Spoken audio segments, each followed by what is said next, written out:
I looked at the clock. 7:48 p.m. Still nothing.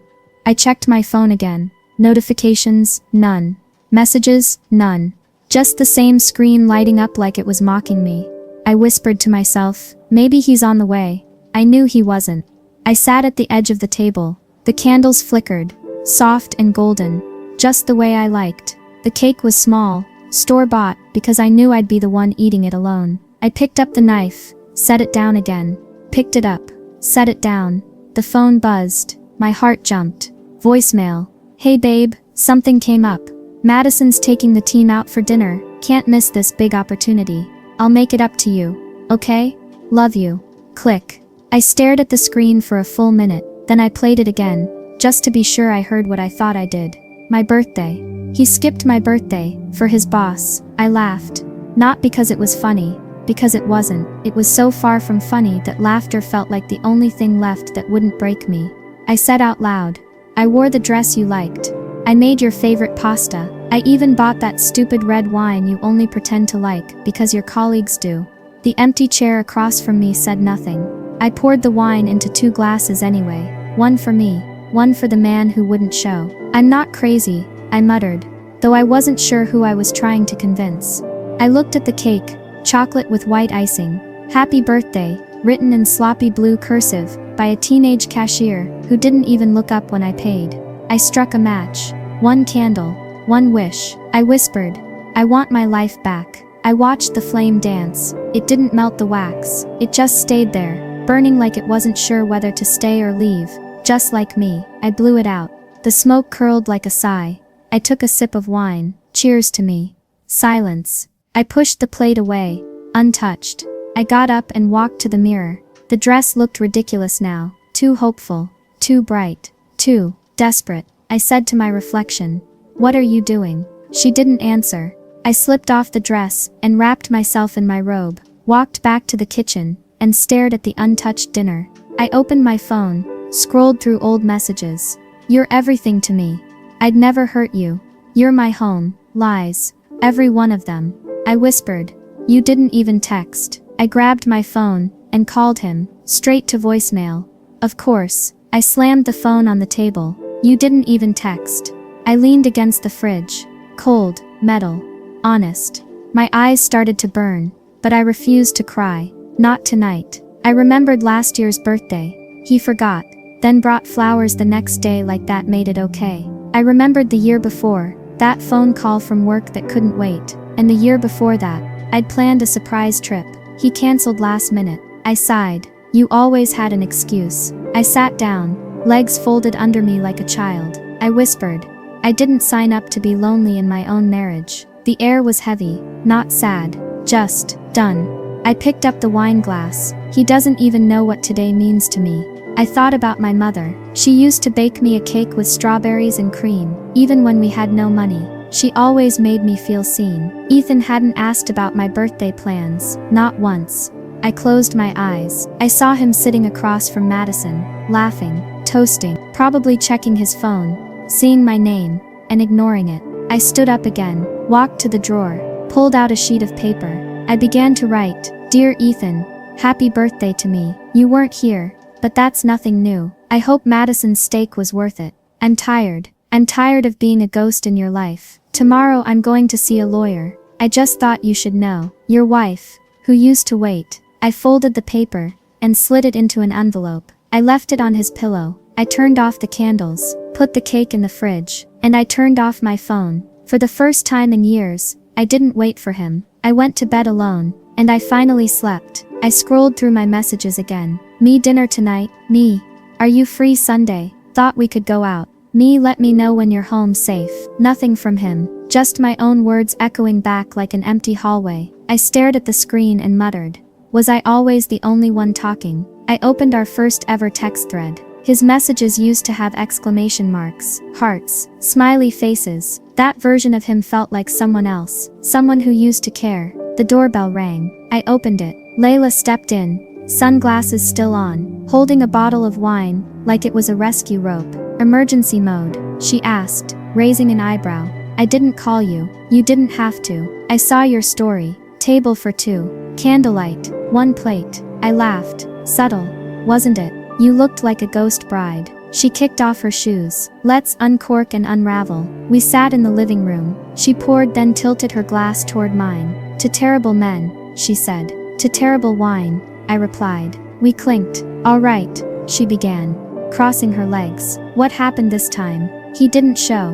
Work? Dinner with Madison. Layla groaned. Her again? Is she married to his job or just your husband? Does it matter? She leaned in. Did he know it was your birthday? I stayed quiet. Oh my God, are you serious? He sent a voicemail. Layla set her glass down. Play it. I pulled out my phone, found the message, and hit play. We both listened. Her jaw clenched harder with every word. When it ended, she said, he didn't even say happy birthday. Nope, not even a text. Nope. She stood up, pacing now. Okay, I've tried to be supportive. I really have. But this is criminal. Like emotionally negligent level criminal. I rubbed my forehead. I don't need a lecture. You don't need this marriage. Silence. She sat beside me again. Sorry, that was harsh. No, I said. You're right. She looked at me. Softer this time. Talk to me. I don't recognize myself anymore, Layla. Her hand touched mine. Then remind me who you used to be. I used to laugh without checking if he was annoyed. I used to dance barefoot in the kitchen. I used to feel loved, she offered. Visible, I whispered. She took a deep breath. You remember that night? Your engagement party? I nodded. He wouldn't stop bragging about how you made him better. How he was nothing without you. Yeah. And now I feel like nothing with him. Her eyes welled up, but she held it together. I hate that he did this to you. I let him, I said. No. You trusted him. That's not the same. I looked away. Maybe I wanted the dream so badly. I ignored the signs. Like when he skipped your promotion party. Or when I got the flu, and he stayed at the office. Or when you cried on New Year's Eve while he posted gym selfies with Madison. I laughed through my nose. You kept the receipts. She reached into her purse and pulled out her phone. I'm texting my cousin. What for? She's a therapist. No pressure. Just options. I stared at the wine in my glass. You think I need therapy? I think you need someone to remind you, this isn't love. I sighed. Last night I lit a candle on that cake by myself. Layla's voice dropped. You blew it out alone, made a wish too. What'd you wish for? Myself back. She looked at me like she was seeing something shift. You're almost there, you know. I don't feel strong. You don't have to feel it to be it. Just don't go back to sleepwalking through this. I sat back. I filed the envelope. Divorce papers. Her lips parted in shock. Wait, already? I didn't sign them, yet. But you went? I nodded. Talked to a lawyer. He said, you have more control than you think. And I believed him. She smiled. There she is. The girl who once broke up with a guy for mansplaining pasta. I laughed. God. He was awful. You're not stuck, babe. You're just scared. I don't know if I can start over. Then don't start over. Just start. We sat in silence. Finally I asked, am I really that unhappy? She didn't blink. Are you happy? The answer crawled out of my throat like a secret too tired to hide. No. The clock read 2:13 a.m. I rolled onto my side, eyes wide open. Sleep wasn't coming. I reached over and grabbed Ethan's iPad from the nightstand. I wasn't looking for anything. I wasn't even sure why I touched it. But it didn't ask for a passcode. I hesitated, then tapped messages. His most recent conversation popped up at the top. Madison, of course. I opened it. Madison, dinner was fun. You're always full of surprises. Ethan, only for you. I sat up straight. My chest didn't ache. It didn't tighten. It quieted. Madison, you owe me another drink. Can't believe you actually left her on her birthday. Ethan had to. She'd make a big deal otherwise. I read it twice. Wow. I whispered. Madison, you're bad. But I like bad. Then a photo. Her wine glass in hand. Red lips. Soft smile. I locked the screen. I didn't throw the iPad. Didn't scream. Instead I placed it back gently. Like I was setting down a corpse. I walked to the kitchen, turned on the light, and stood there barefoot on cold tiles, trying to feel something. Anger, pain, betrayal. But all I felt was clarity. I whispered to the quiet. You picked her. I sat at the kitchen table. Not just over me, over us, over every night I waited, every fight I smoothed over, every version of myself I dimmed, just to keep you comfortable. My voice shook, but not from sadness, from realization. You think I'm weak, I muttered. Because I don't yell, because I forgive. I grabbed my laptop. It lit up the room with a cold blue glow. I typed divorce lawyers near me. I clicked the first link. A smiling man in a gray suit. Hale and Associates. Compassionate legal guidance. I clicked book a consultation. Tomorrow at 3 p.m. Done. I shut the laptop. I poured myself a glass of water and stared at the sink. Do you even know who I am anymore? I imagined him at that table with her, laughing, charming, playing the role of the hard-working misunderstood husband. I was your home, I said softly, and then I laughed, dry, sharp. You're the one who locked the door from the outside. My phone buzzed. I didn't want to check it. I did anyway. Ethan didn't mean to miss tonight. Hope you had a good one. Long day. Love you. Love me. I repeated. I typed. Delete. Typed again. Liar. Deleted both. I put the phone down, walked to the window. The city lights blinked back at me. I should be heartbroken, I said, but I feel like I just woke up. I thought of the first time he kissed me, how he tucked my hair behind my ear, how he said I was different. Now he didn't even see me. Only Madison, her ambition, her youth, her fake laugh and strategic cleavage. I didn't hate her. She didn't owe me anything. But he did. He owed me loyalty, truth, effort. Instead I got emojis and silence. I whispered, I gave you everything. The fridge hummed. My glass was empty again. I went back to bed, slipped in beside him. He didn't stir. I stared at the ceiling. You chose someone who laughs at betrayal. I said quietly, I'm choosing someone who can look me in the eye. Even if that someone is me. I closed my eyes, and for the first time I didn't imagine fixing us. I imagined letting go. I have an appointment with Mr. Hale, I said, adjusting the strap on my shoulder bag. The receptionist nodded. You're a few minutes early. He'll be right with you. I sat down, palms damp. You don't have to do this, the anxious part of me whispered. But I already am. I whispered back. Mrs. Rhodes, a voice called. I stood. Yes, Mr. Hale offered a calm smile as he extended his hand. Come in. His office was quiet, polished, and smelled like leather and coffee. He gestured to the chair across from his desk. Take your time. No pressure here. I sat, folded my hands. I don't really know how this goes. He leaned forward. Most people don't. Let's just talk. I don't have proof of cheating, I began. Just messages. Inappropriate ones. Understood. And it's not just that. It's everything. The silence, the neglect. He forgot my birthday.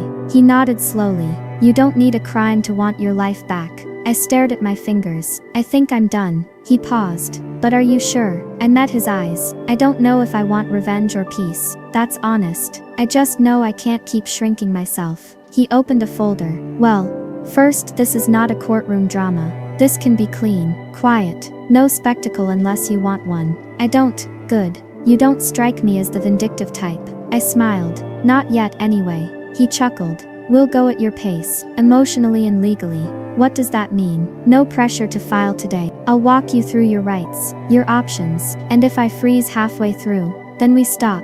You don't owe anyone your suffering, not even your lawyer. I inhaled deeply. How often do people change their minds? More than you'd expect. Do they regret it? Only when they stay longer than they should have. I stared out the window. I've been married 5 years. It feels like 20. He tapped his pen. Sometimes 5 years of neglect is louder than a lifetime of love. I blinked fast. I'm so tired. That's what starting over feels like, exhausting at first. Then, free. I swallowed. I don't want to hate him. I just don't want to be invisible anymore. He pushed the folder toward me. That's the first step.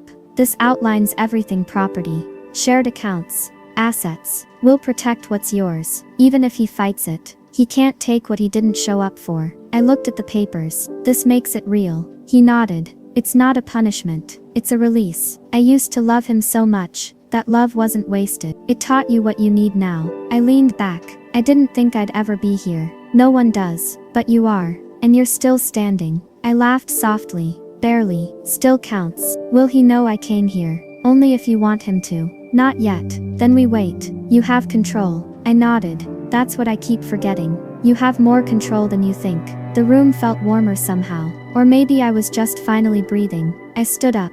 Thank you. He rose with me. You're stronger than you think. Most people cry in here. I already did that yesterday. He smiled. Then you're ahead of schedule. I held the folder close. What now? Go home. Think. And if you decide to go forward, just call. No pressure. I stepped toward the door. Mr. Hale? Yes. Does this get easier? He tilted his head. No. But you get stronger. I nodded. Okay. Outside the air felt lighter. And so did I. The door creaked open at 9:41 p.m. Footsteps. A bag dropped. Long day, Ethan muttered, loosening his tie. Traffic was hell. I didn't say a word. He sniffed the air. You cooked? I nodded. He sat down. Wow, you didn't have to. I placed the plate in front of him. Salmon. Roasted potatoes. The wine he once said helped him sleep. He poured a glass. Looks amazing. Thanks, babe. I watched him eat, chew, swallow, wipe his mouth, like it was any other night. He glanced up. You're quiet. I tilted my head. He frowned. Everything okay? I smiled. Better than I've ever been. He paused mid-bite. That sounded loaded. I stayed silent. He scanned the table. Where's your plate? Not hungry. He nodded slowly. You sure you're alright? You've been acting weird. Define weird. Define weird. He sighed. Just, distant, off. I looked at him. Tired. From what? From trying. His fork froze. Trying what? Trying to feel married. He forced a laugh. Come on, don't be dramatic. I pointed to the envelope beside the wine bottle. Open that. His brows knitted. What's this? Just read it. He pulled the envelope toward him. Tore it open. The room held its breath. As he skimmed the first page, his face shifted. Is this a joke? No. You're divorcing me? Yes. He set the paper down. This is over dinner? It's been over. This is just dessert. You can't be serious. I am. He pushed the plate away. Where is this coming from? I stared. Really? You blindside me with this. I leaned in. You missed my birthday, Ethan. Work came up. You missed my heart. He stood. So you've been planning this behind my back. I stayed seated. You stopped showing up. I just caught up. This is insane. No. This is clarity. He rubbed his temples. Is this because of Madison? My voice stayed calm. Do you love her? What? No. Did you tell her you left me alone that night? He hesitated. That's not. Did you lie to her too? He dropped his hands. You went through my messages? I nodded, and finally saw the truth. He sat down again, quieter this time. Look, it didn't mean anything. It meant enough to humiliate me. He looked at the wine. So what now? I moved forward. He scoffed. Just like that? Just like that. He stared at the papers. You already saw a lawyer? Yesterday. He exhaled. I never thought you'd actually leave. I know. He shook his head. I thought you needed me. I needed honesty. You gave me neglect. Silence. I can change, he said. No, you'll adjust for a moment. Then revert. He rubbed his eyes. So that's it? I nodded.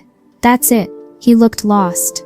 You're not even angry. I was. Now I'm just done. He stared at me. Eyes glossy. I never meant to lose you. You didn't lose me, Ethan. You let go first. You're overreacting. I zipped the suitcase. This is insane. All right, divorce? Over a few texts? I folded my sweater. Over years of silence. He ran his hands through his hair. So that's it? You just leave? You already left. I'm just catching up. I was at work. I was building our life. No, Ethan. You were building yours. I was just the furniture. You're twisting this.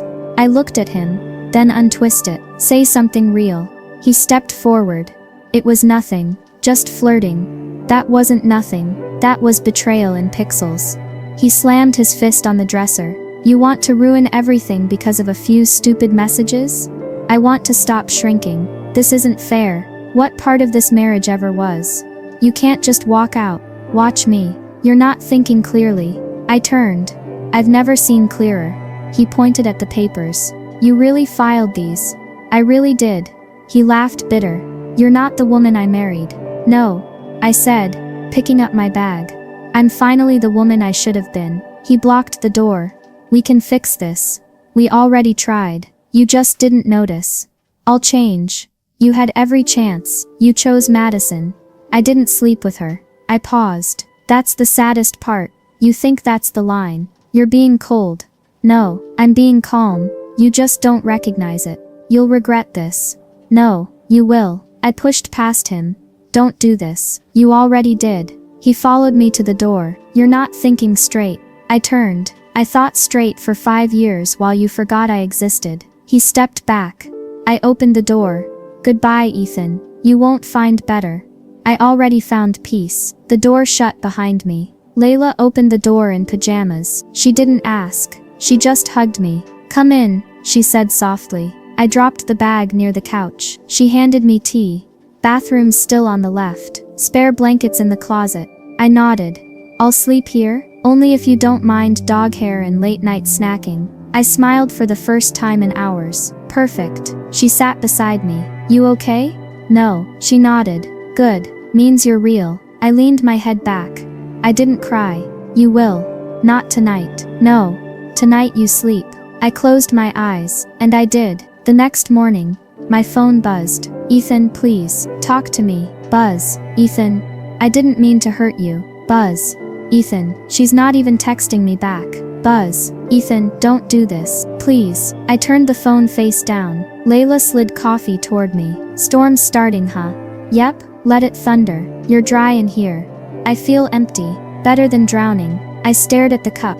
"What if I still love him?" "You probably do. But you love yourself more now." "He's falling apart." "Good. That sounds cruel." "No, that sounds like balance." Later I checked social media. Madison's page was silent. Ethan's account was private again. No gym selfies, no couple jokes, no curated image, just nothing. I whispered.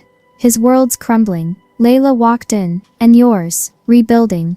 "Then let it." "Ethan, you blocked me? Seriously?" "Ethan, you're being childish." "Ethan, can we just talk?" "Ethan, please." Then nothing. Silence. And for once it felt like a gift. "You're sure about this place?" the agent asked, handing me the keys. I looked around. One bedroom, cracked paint, a view of the laundromat. "I'm not starting over," I said. "I'm just starting." She smiled. "That's the spirit." "Nice spot," Layla said, stepping over a stack of boxes. Very post-divorce indie film energy. I laughed. "Needs curtains.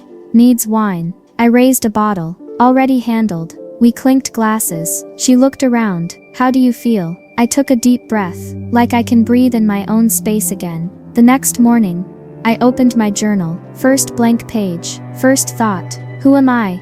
When no one's watching. I wrote for hours. Not about him. About me. What I loved. What I missed. What I forgot. A week later, I pulled out my old paints. The canvas stared at me like it remembered everything. I dipped the brush. Stroke by stroke, I came back to life. "Wanna come to the open mic with us?" Layla asked. Dangling keys. "I haven't sung in years." "You haven't lived in years." I grinned. "Fine.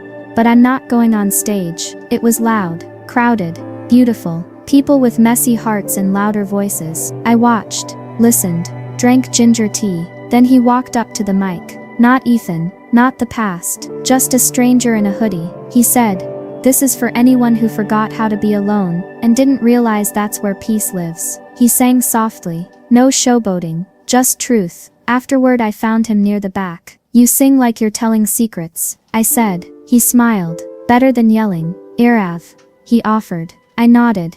"I'm trying to be myself again." He raised an eyebrow. "Did you lose her?" I shrugged. "Buried her under someone else's needs." He sipped his drink. "Glad you're digging her up."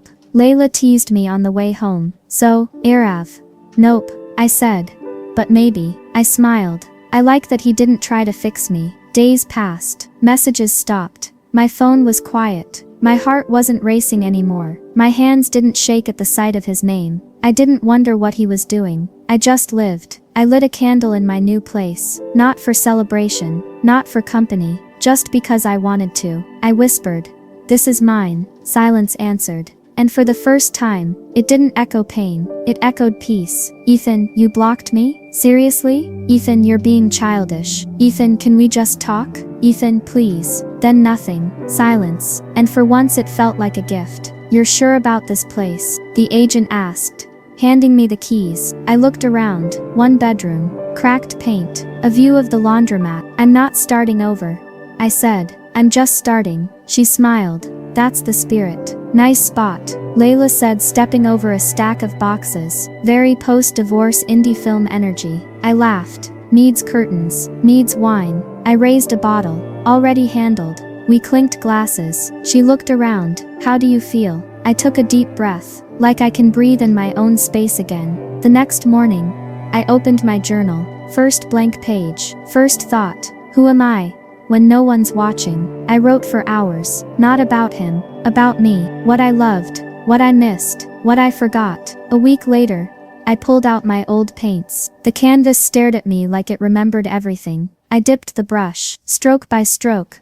I came back to life. Wanna come to the open mic with us? Layla asked, dangling keys. I haven't sung in years. You haven't lived in years. I grinned. Fine, but I'm not going on stage. It was loud, crowded, beautiful. People with messy hearts and louder voices. I watched, listened, drank ginger tea. Then he walked up to the mic. Not Ethan, not the past, just a stranger in a hoodie. He said, "This is for anyone who forgot how to be alone and didn't realize that's where peace lives." He sang softly, no showboating, just truth. Afterward I found him near the back. "You sing like you're telling secrets," I said. He smiled. "Better than yelling." "Irav," he offered. I nodded. "I'm trying to be myself again." He raised an eyebrow. "Did you lose her?" I shrugged. "Buried her under someone else's needs." He sipped his drink. "Glad you're digging her up." Layla teased me on the way home. "So, Irav?" "Nope," I said. "But maybe." I smiled. I like that he didn't try to fix me. Days passed. Messages stopped. My phone was quiet. My heart wasn't racing anymore. My hands didn't shake at the sight of his name. I didn't wonder what he was doing. I just lived. I lit a candle in my new place. Not for celebration, not for company, just because I wanted to. I whispered, "This is mine." Silence answered. And for the first time, it didn't echo pain. It echoed peace. "Did you hear?" Layla asked, sliding her coffee across the table. I raised an eyebrow. "Hear what?" "Ethan got demoted." I blinked. "What?"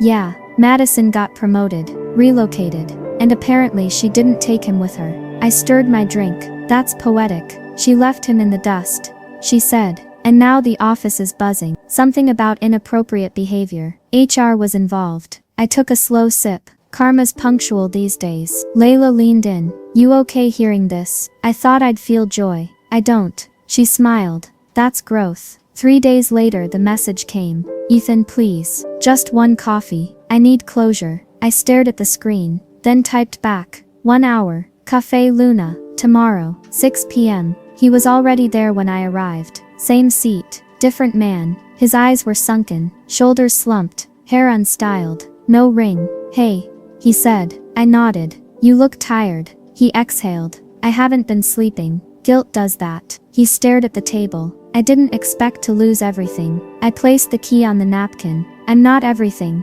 just the part that mattered." He picked up the key, thumbed it. "I didn't know how to fight for us. You never tried. I didn't think you'd actually leave." I tilted my head. "You counted on my silence. I miss you." I smiled gently.